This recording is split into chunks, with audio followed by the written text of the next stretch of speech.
आज हमारे बीच में चाय की खराय के बीच चर्चा के लिए सीए प्रवीण बापना जी उपस्थित हैं। चार्टर्ड अकाउंटेंट प्रवीण बापना जी के बारे में बताना चाहूंगा कि सीए प्रवीण बापना जी 11th 12th मैथ से लेकर के पढ़ाई किए हैं और 12th के बाद इन्होंने इंजीनियरिंग को छोड़ करके सीए एज ए करियर चुना। तो सीए प्रवीण बापना जी वर्तमान में अभी बच्चों को शिक्षित करते हैं, प्रशिक्षित करते हैं। सीए, सीएमए और सीएस की क्लासेस डॉक्टर संतोष राय इंस्टीट्यूट में लेते हैं ये, और आज ये चर्चा के लिए यहाँ पे उपस्थित है और ये चाय की चर्चा आपके साथ जारी रहेगी। प्रवीण बापना जी, सबसे पहले आप ये बताएं कि एक बच्चा, जब आपने मैथ से कॉमर्स क्यों लिया? मैथ से कॉमर्स लेने का सबसे इंपॉर्टेंट रीजन ये था कि जब मैं मैथ्स पढ़ रहा था और 12th पास हो रहा था, उसी समय से एक कॉमर्स में रुझान लोगों का बढ़ने लगा था और साइंस की तरफ या इंजीनियरिंग की तरफ खास तौर से कह रहा था रुझान गिरना शुरू हुआ था। जो रुझान गिरते गिरते आज सबके सामने स्थिति ये हो ही चुकी है कि 7,000 से ज्यादा सीट हमारे छत्तीसगढ़ में खाली रहने लगी इंजीनियरिंग की, और कॉमर्स का कोई ऐसा बंदा मैं नहीं देखता हूँ जो एक प्रोफेशनल कोर्स करने के बाद वो अनएम्प्लॉयड रह जाए या उसको अपनी एम्प्लॉयमेंट की दिक्कत हो। अच्छा, जो बच्चे आज सीए, सीएमए और सीएस जैसे कोर्स कर रहे हैं,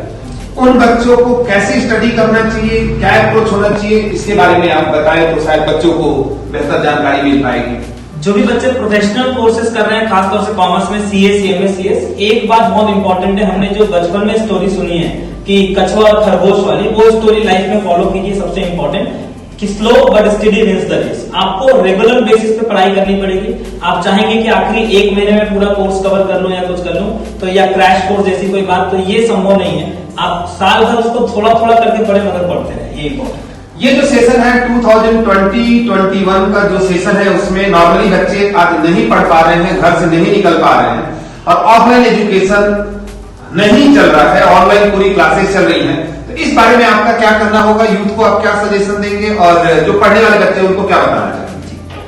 मुझे लगता है कि इसको भी एक अपॉर्चुनिटी के फॉर्म में स्टूडेंट्स को देखना चाहिए। बहुत गोल्डन टाइम उन्हें मिला हुआ है कि घर में रहते हुए आप पढ़ाई नहीं हो रही है, ये बात तो आज कोई नहीं कह सकता, क्योंकि हम जिस तरीके से पढ़ा रहे हैं और जैसा मैं देखता हूँ कि आप खुद भी इतना इन्वॉल्व है ऑनलाइन क्लासेस के थ्रू बच्चों को पढ़ाने में, तो हर बच्चे तक हर चीज पहुंच रही है, हर मटेरियल पहुंच रहा है, पढ़ाई का पूरा कंटेंट पहुंच रहा है। और अब तो बल्कि उसको ये मौका मिला है कि क्लास तक आने का, जाने का, तैयार होने का टाइम भी उसका बच रहा है, तो उसके बाद एक्स्ट्रा टाइम है पढ़ाई करने के लिए। उस एक्स्ट्रा टाइम में वो ना भी पढ़े, जितना रेगुलर क्लास आते हुए पढ़ता था उतना ही पढ़ाई करते रहेगा, तो वो जरूर पास हो जाएगा। सीए प्रवीण बापना जी, मैं ये बताना चाहूंगा या पूछना भी चाहूंगा आपसे, क्योंकि जो बच्चों की समस्याएं आती है आज के डेट में, जो गांव में बच्चे रहते हैं वहां नेट का प्रॉब्लम होता है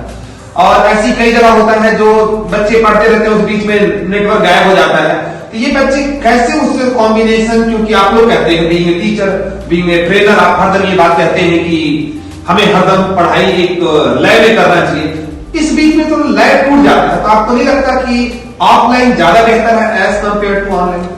ये बात तो सही है। जो बच्चा ऑफलाइन क्लासेस करना चाहता है और ऑफलाइन आना चाहता है, तो एक टीचर के साथ उसका डायरेक्ट अटैचमेंट होता है, जिसका कोई दूसरा तोड़ या दूसरा उपाय नहीं। एक टीचर जब सामने खड़े होकर आपको बातें समझाता है तो आपके बारे में बहुत सारी चीजें सीखता है, जानता है। मगर आज जिस परिस्थिति में है, जब तक ये परिस्थिति ठीक नहीं होती तब तक के लिए ऑनलाइन बहुत बेहतर है, तब तक हमारे पास कोई ऑप्शन नहीं है। उसके बाद आप दोनों का कॉम्बिनेशन लेकर के चलिए, क्योंकि ऑफलाइन जब आप टीचर से सामने रहते हैं तो बहुत सारी एक्स्ट्रा बातें उससे जो सीखने मिलती है वो ऑनलाइन में नहीं सीख पाते। ये महामारी के समय में सीए प्रवीण बापना जी का कहना है कि जो ये महामारी पूरे देश में या पूरे विश्व में जो फैली हुई है, इस दौरान हमारे पास कोई और माध्यम नहीं है, तो हम पढ़ाई को बंद न करके पढ़ाई ऑनलाइन जारी रखें, लेकिन ऑफलाइन का कोई तोड़ नहीं है, क्योंकि वहां टीचर और स्टूडेंट के बीच में डायरेक्ट एक रिलेशन या डायरेक्ट एक फेस टू फेस स्टडी हो पाती है। सीए प्रवीण बापना जी, आप जो बच्चे पढ़ते हैं उन बच्चों के लिए आप क्या बताना चाहेंगे कि उन्हें स्टडी जो करनी चाहिए? लगभग कई बच्चे पूछते हैं कि हमें कितने घंटे पढ़ना चाहिए, तो खासतौर से 12th बोर्ड के बच्चों को और जो सीए करते हैं उन बच्चों, या सीएमए करते हैं या सीएस करते हैं उन बच्चों को कितने देर पढ़ना चाहिए? करेक्ट, आपने ये जो क्वेश्चन पूछा ये बहुत ही कॉमन क्वेश्चन है सर, जो हर जगह पूछा जाता है कि मुझे कितने घंटे पढ़ाई करनी चाहिए। और मैं हमेशा ही स्टूडेंट्स को एडवाइस देता हूँ, आज फिर से देना चाहूंगा कि कभी भी अपने स्टडी को आवर्स में काउंट न करें, आप अपने स्टडी को पार्ट्स में डिवाइड कर दें। चाहे आप 12th बोर्ड की बात करें, अगर हम चाहते हैं कि नवंबर तक हमारा सिलेबस एक बार खत्म हो जाए या अक्टूबर तक या दिसंबर तक, जो भी मन, तो आप अभी से लेकर के दिसंबर तक अपने हर सब्जेक्ट को पार्ट्स में डिवाइड कीजिए कि अकाउंट्स पढ़ने में आपको कितना टाइम लगेगा या कोई एक चैप्टर पढ़ने में कितना टाइम लगेगा, and then keep completing that course. अब उसको एक एक टुकड़े में बांटिए जो एक दिन का होगा। और एक दिन की पढ़ाई 2 घंटे में कंप्लीट हो जाए तो भी बेहतर, या 20 घंटे लग जाए तो आपको करनी पड़ेगी। आप कॉमर्स के टीचर हैं, इसलिए मैं थोड़े से जो क्वेश्चन पूछ रहा हूं और बाकी यूथ को और बाकी जो बच्चे हैं उनको बताना चाहूंगा कि आगे आने वाले समय में हम साइंस के बच्चों से भी बातचीत करेंगे। आप कॉमर्स के टीचर हैं, सीए, सीएमए, सीएस की क्लासेस लेते हैं, तो मेरा क्वेश्चन आपसे ये है कि क्या जब बच्चा 10th के बाद 11th कॉमर्स लेता है,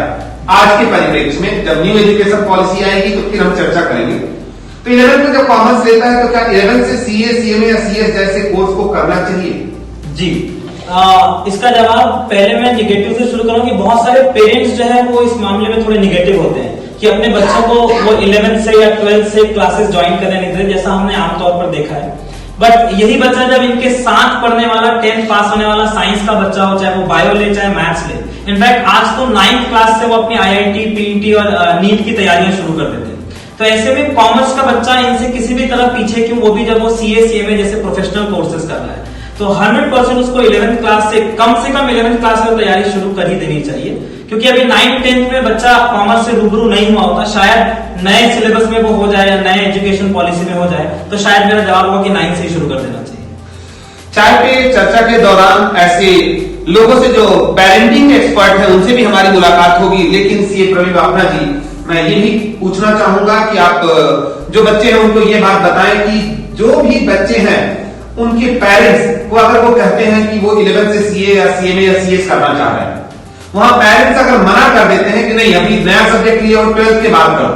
तो ऐसी परिस्थिति में यहाँ पे पेरेंट्स और बच्चों के जो विचार होते हैं उसमें डिफरेंसेस आने लगते हैं, तो आप इनके लिए क्या सजेशन देंगे? मैं पेरेंट्स से ये हमेशा पहले मैं जानना चाहूंगा कि मना करने का कारण क्या है। मुझे 2 ही बड़े कारण दिखते हैं, एक बड़ा कारण होता है फाइनेंस और दूसरा बड़ा कारण हो सकता है कि आपको अपने बच्चे पे भरोसा नहीं है। तो दूसरा कारण तो सबसे पहले आपको हटाना पड़ेगा कि आप ही अगर अपने बच्चे पर भरोसा नहीं करेंगे तो फिर कौन इस दुनिया में आपके बच्चे पर भरोसा करेगा, और आप उसके अपने अंदर जो भरोसा है उसे भी कम करने की कोशिश करते हैं। और रही बात फाइनेंस की, तो आप कोई भी अच्छा कोर्स अगर पढ़ना चाहते हैं, पढ़ाना चाहते हैं, तो इंडिया के अंदर जितने भी कोर्सेज हैं, वर्ल्ड की तो मैं बात ही नहीं कर रहा हूँ, जिनकी फीस जो है आप उनसे कंपेयर करके देखेंगे तो अगर बच्चा 11th क्लास से भी पढ़ना शुरू करेगा तो सीए, सीएमए, सीएस जैसे कोर्सेज की फीस सबसे कम आएगी, यहाँ तक कि कुछ अच्छे कॉलेजेस की शायद ग्रेजुएशन की फीस से भी वो कम हो जाए। तो ऐसे में फाइनेंस भी बड़ा मैटर नहीं होना चाहिए मुझे लगता है, और अगर फाइनेंस मैटर है भी तो आप हमेशा रिटर्न देख सकते हैं कि आपका ये इन्वेस्टमेंट कितना रिटर्न देने वाला है, शायद उससे आपको मदद मिले। मैं एक बात और पूछना चाहूंगा सीए प्रवीण बाफना जी, जाते जाते जो सबसे इंपॉर्टेंट क्वेश्चन है कि आप लोग प्रोफेशनल टीचर हैं, आप पेशेवर शिक्षक हैं, तो पेरेंट्स को ये लगता है कि आप जो गाइड कर रहे हैं वो आप अपनी बेनिफिट के लिए गाइड कर रहे हैं, क्योंकि अभी गिव और टेक वाला जमाना हो गया है, तो ऐसा लगता है पेरेंट्स को कि आप अपने फायदे के लिए, ताकि बच्चा सीए, सीएमए, सीएस करेगा तो आपको फीस देगा, शायद अपने फायदे के लिए आप इस तरह का कोई मार्गदर्शन दे रहे हैं, इस बारे में आप क्या कहें?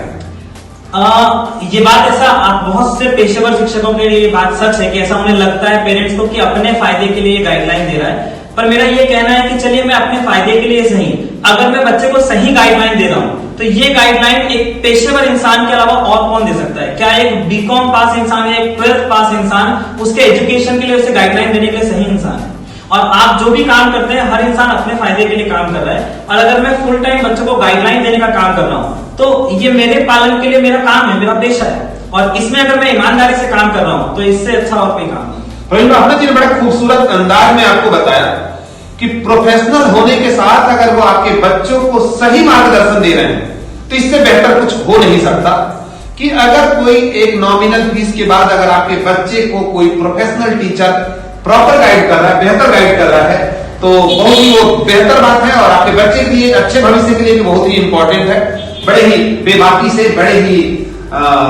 तर्क जवाब, या मैं ये कहूं कि अपनी बातों को बहुत ही तीव्र गति से और खूबसूरत अंदाज में रखने के लिए सीए प्रवीण बाफना जी, निश्चित तौर से ये चर्चा हमारे लिए बड़ी खूबसूरत रही। लेकिन सीए प्रवीण बाफना जी, मैं जाते जाते कहूंगा कि आज के स्कूल के बच्चों के लिए कौन सी 2 बातें आप इंपॉर्टेंट कहना चाहोगे, और सिमिलरली कॉलेज के बच्चों के लिए कौन सी 2 इंपॉर्टेंट बात कहोगे? स्कूल के बच्चों के लिए सबसे इंपॉर्टेंट जो मैं बात कहना चाहूंगा वो बेटा कि अभी जिस सिनेरियो में हम हैं, जो लॉकडाउन वाला फेज है, आप ये बात ध्यान रखिए कि फिर से slow but steady wins the race. ये एरा ऐसा है कि आपको मोबाइल, नेटफ्लिक्स, सीरीज और वेब सीरीज, बहुत सारी चीजें देखने का बहुत मौका मिलेगा, पर ऐसा ना हो कि इस 1 साल में जो बच्चे मेहनत कर रहे हैं वो आपसे 4-5 साल आगे निकल रहे हैं। 1 साल की मेहनत उन्हें 4-5 साल आगे इसलिए ले जाएगी क्योंकि आपकी 1 साल जब पढ़ाई करने की आदत छूट जाएगी तो शायद अगले 2-3 साल आप पढ़ाई ठीक से ना कर पाए। और पढ़ाई के बिना अभी जीवन नहीं है। और कॉलेज के स्टूडेंट्स के लिए कि करियर बनाने का ये समय है और अभी तो आपको मौका दिया है भगवान ने कि आप अपने बहुत सारे जितने भी काम दुनिया के बाहर करते थे उनसे बच करके घर में रहते हुए अपने करियर पर फोकस कर सकते हैं। तो करियर के बारे में अच्छा प्लान करें और फिर उस अच्छे प्लान पे अमल करना शुरू करें। बहुत ही खूबसूरत अंदाज में सीए प्रवीण बाफना जी ने आप सभी लोगों को जानकारी दी, आप सभी लोगों के सामने अपनी बातें रखी। सीए प्रवीण बाफना जी, मैं बाकी यूथ को भी ये कहना चाहूंगा कि शायद आपके द्वारा दी गई जानकारी कॉमर्स के बच्चों के लिए बहुत ही खूबसूरत होगी और आगे आने वाले समय में, आगे आने वाले नेक्स्ट सैटरडे को हम फिर मिलेंगे किसी नई शख्सियत के साथ, किसी नई जानकारी के साथ में। तब तक अलविदा, all the best, good luck.